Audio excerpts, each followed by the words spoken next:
Virgil van Dijk has signed a brand new contract at Liverpool, which keeps him at the club for a further 2 years. What does it mean? Well, first of all, it means that he is now the highest paid defender in Europe. He's on about 400 grand a week. Most of it is guaranteed, apparently. And apparently there are some quite big upsides to having this contract. Not only do you get paid a lot of money, but also if you do end up winning more, and obviously as club captain, etc., then there are a lot of perks. Great for Virgil van Dijk, but also great for Liverpool if you want to keep your players happy and you want to prove that good players, generational players, talented players, worth it players, players who you cannot find but have identified time after time after time, get rewarded at a club like yours. Players who, frankly, show their dedication to the club, show that they love what it is that the fans and the club embody. Not everything throughout the club needs to embody that, but a majority of the club embodies that, but also the project that is going on. And having Arne Slot come in last season, I think a lot of people thought that the contracts that were kind of hanging over Liverpool's heads, the Trent Alexander-Arnold contract, the Mo Salah contract, the Virgil van Dijk contract, potentially the Konate contract, plenty of other final year contracts or contracts that are running down, certainly were in question. And I think Liverpool gave themselves this season, possibly predicting that some other teams like Man City and a couple of other teams in the Premier League would fall away or would have a poor season, allowing Liverpool to stay back in the Champions League. Also just embedding the new culture of Arne Slot in, but also transitioning away from Jurgen Klopp. I think a lot of people thought that it would be a lot harsher and that people like Virgil van Dijk or Mo Salah would want to leave without someone like Jurgen Klopp at the club. But evidently, Liverpool have had the continuity. They've shown the players that there is, I think, more than just ambition at the club. There is actually a culture that's worth staying for. And Virgil van Dijk and Mo Salah have clearly been made certain promises or had certain conversations or all these kind of things, because guess what? They are saying things which reflect players who are confident and excited that they're at the club. Virgil van Dijk talking about a big summer for Liverpool, possibly putting his own version of pressure on the board, but also, do you really say that if you've got a contract that you're just about to sign and you want to put undue pressure? Like, you kind of want to fall in line, I think, if you're a club captain. You kind of want to be the person who is seen as trustable, able to unify the fans and the people on the board and, sort of be that link between the two. And Virgil van Dijk has been that. He took over from Jordan Henderson a couple of years ago, and I think Jordan Henderson, he kind of became a bit of a kind of by proxy captain. He was kind of just the arbitrary choice because Jurgen Klopp didn't change it after he came in at the club. I think he was bought to be that and sort of groomed to be that at Liverpool. And in the long run, he fulfilled a lot of those needs. But arguably, the culture at Liverpool since Jordan Henderson left has changed. Not only under Jurgen Klopp, but also under Arne Slot. And I think a lot of people thought, well, Hendo's gone, Fabinho's gone. And naturally, I think people kind of follow certain trends, but don't think about, well, first of all, Fabinho and Henderson are very good players, but they're not the generational talents that Mo Salah and Virgil van Dijk are. They are parts of generational teams, but they are not those same levels of impact. Though Fabinho at one point was excellent, and Jordan Henderson's overall captaincy and leadership skills are massively undervalued. But so are Virgil van Dijk. So I think that's a huge reason why he stayed at the club. And it's also a massive endorsement of how Liverpool see Virgil van Dijk. Liverpool, and especially their system, will have thought at one point, let me put it this way, will have thought at one point, right, can we replace Virgil van Dijk if we bring another player in? Can we bring in someone who's going to have the same impact, who's going to be the same captain, who's going to have the same longevity, who's going to have the same regularity of appearances? The only season that he's really fallen below 80 or 90% of appearances is that one season where he was injured by Jordan Pickford. Apart from that, frankly, he's been very consistent for Liverpool. And again, Arne Slot said it in his own press conference interview.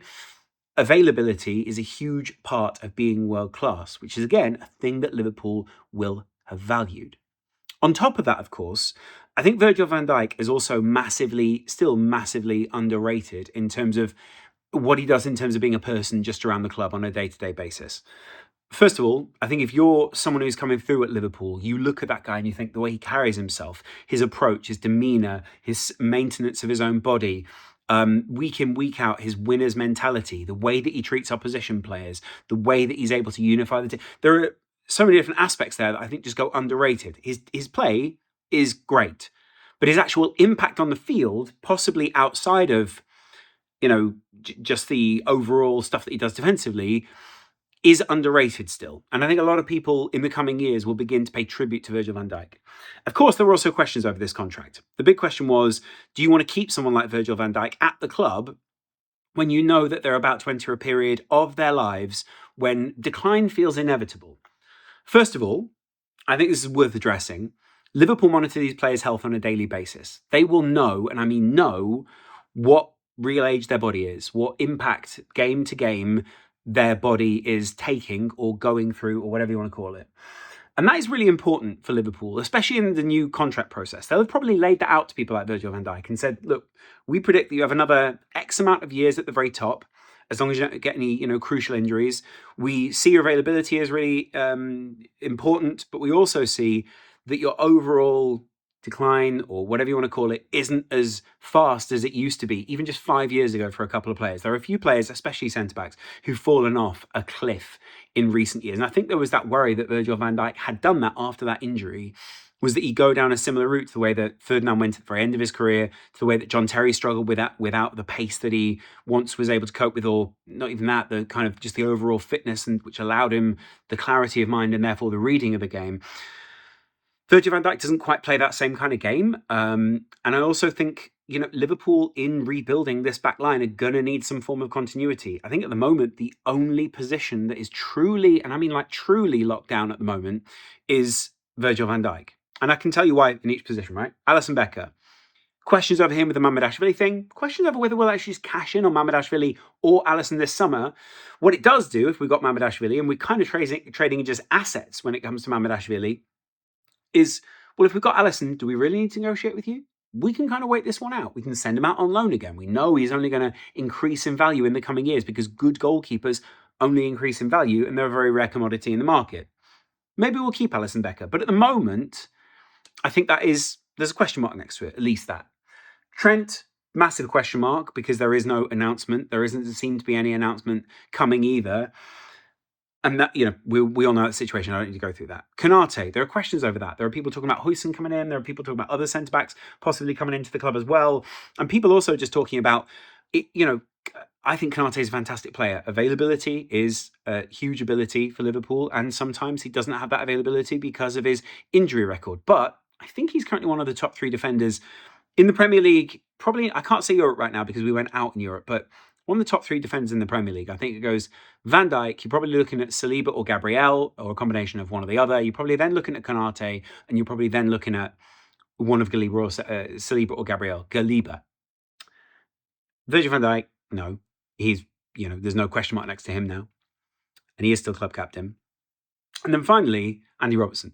Andy Robertson is fantastic. I would love to see him stay this summer. I'd love to see us bring in another starting left back. That will be a huge change for Liverpool. Liverpool over the last few years, especially under Jurgen Klopp, considering the, how can I put it, attacking style of football that Klopp plays, the pressing, the way that you use the fullbacks, all those kind of things. That's important. That's vital to the way that we play under Klopp. It's kind of changed a little bit. I mean, I know we still have that kind of thing under Slot, but it is different. There aren't as many assists in the same way as under Klopp when he first came in at the club and what he developed in those first few years. So the roles that we need those players to inhabit now are different. Andy Robertson kind of plays some of those roles in some games. What we need is a player who can play all those roles in all those games. And being world-class, Andy Robertson has been world-class for a majority of his career, and he's been a great leader within the team, which is why I want to keep him. And I think he sets a certain tone, and I think he brings a certain energy and humour and all those kind of things to the dressing room. And by all accounts, he's a really great person to have around. I also think, on the other side, with losing Trent, I don't really want to lose 2, maybe even a couple more big personalities in one summer. I know we're keeping 2, but I don't want to lose more, especially if we lose Alisson. I don't think we will, but, well, maybe we'll talk about that in another video. We need that linchpin in the back line to be able to build around and then go, right, now we take the linchpin out and we need to replace that pin, or there is now another linchpin that we can now build around. That could be Huijsen. That could be Konate. I don't think it's Jarell Quansah. I think it's one or the other.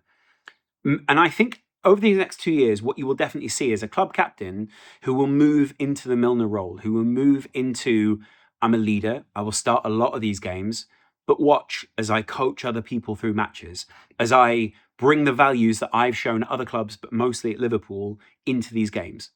As I, replicate what my Dutch coach is asking me to do. There are so many different reasons why you want Van Dijk in that starting lineup. And I think that's kind of the point here. Like, when you have one of these legends, when you have one of these, he's a unicorn of a centre-back, you keep hold of them. And it's not about running the wheels off or them wearing themselves out or not being, fit enough or whatever. It's literally about the fact that Virgil van Dijk still is one of the best centre-backs in the world. And it's taken me this long, 10 minutes into the video, to have to say that, because that seems so evident to me. But he is. And keeping hold of him, first of all, is fantastic because we've still got one of the best centre-backs, if not the best centre-back of all time. But we've also now afforded ourselves more time in reforming this back line. I've also made sure that he doesn't go somewhere else and embolden another side, make another team better. And essentially, a loss for us of Van Dijk would have been a gain for someone else. And I see this as a gain of an extra 2 years, as opposed to not doing a transfer in the summer, not being bold enough, not going. There's all sorts of reasons. And I think the main thing I feel emboldened by is the fact that Liverpool's transfer department has one of the most outstanding records in Europe in terms of transfers, right?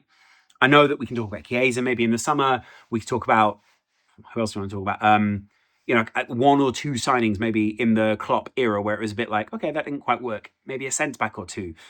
Maybe one or two midfielders. Maybe Nunez. But even then, that was really when Klopp got a lot more control. This is about them looking at it and going, we cannot find, or it's not even that we cannot find, we can probably find other great centre-backs. We can find other great players, but they will play alongside Van Dijk until we think Van Dijk is not able to play that anymore. And frankly, what it allows us to do is not have to dip into the market and get a centre-back this summer that we just probably didn't want to go out there and sign, because we realised 400k a week, whatever the investment is, you won't be able to find that value in the market elsewhere. And it is genuinely that simple. Virgil van Dijk, whether you want to put any bells and whistles on it or talk about, well, it's smart to keep him or whatever, he's just a generational player. And you keep those. Sometimes it's not about the stats. Sometimes it's not about the bottom line of the money or whatever. I would have liked it if maybe he'd signed a little bit earlier. I'll put it that way. So I would have maybe liked it if it felt a bit more like, yeah, I'm here and committed to the club. But I get why he wanted to get as much money as possible. Get that Liverpool are also a difficult club to negotiate with because of the FSG thing, because of, Richard Hughes and Edwards and those kind of people. So I understand the dance that they had to do. And I don't think it comes down to a lack of, commitment to the club. I think it comes more down to, hey, you show me my value. If you like me and I like you, the value is there. What next? So let me know what you guys think in the comments below about this. I'll be doing another video on Salah. I'll be doing another video. I'll be doing more videos. Feeling relatively better. It's taken me a while to get over this. Let me know if you guys have had this illness in the UK. It's been pretty bad, got to be honest. I think it's a form of COVID or something like that. It's been really pretty poor. I felt really bad over the last few weeks. Sorry I've been away. Thanks for supporting the channel. If you want to put a super chat down there, if you want to get in the chat in general, do it. I love chatting to you guys. There is a Discord. There's also a Patreon if you want to support what we do regularly. And I'll chat to you guys in a little while. Much love.